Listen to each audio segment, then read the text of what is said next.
Hey gang, Wes Schlag here with The Hustle, reporting on the biggest biz news of the day. And boy, do I have some stories for you. Like lots of sites on the internet, the music lyrics website Genius relies on Google for most of its web traffic.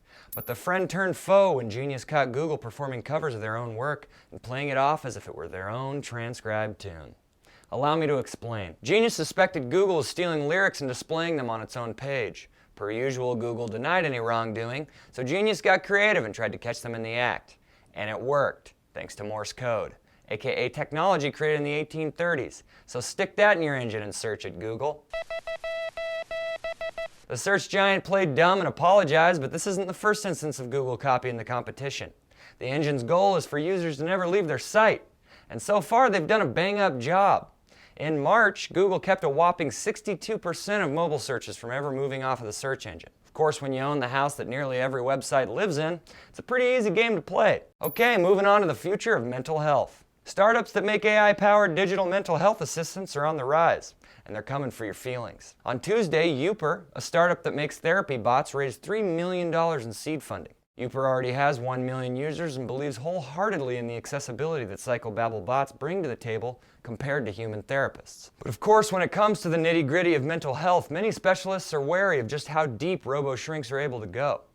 Imagine that. But companies like Youper have a strong argument. Youper's co-founder told TechCrunch it takes 10 years on average for someone to need to talk to a health provider.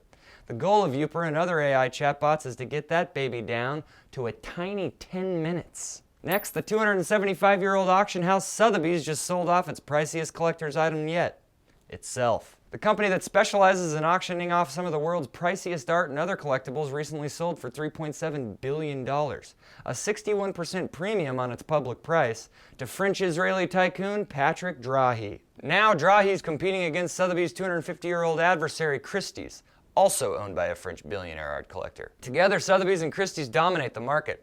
The two auction houses sell more than 80% of the world's $1 million plus auction items. But in the last several years, Christie's has outsold Sotheby's by about $600 million, which to competing billionaires is nothing more than a drop in the bucket. And that does it for today, folks. Be sure to tune in to Newsy next Tuesday at 1 p.m. Eastern for more of the Hustle Rundown. And make sure to sign up for the Hustle newsletter at thehustle.co for your daily dose of stories exactly like these.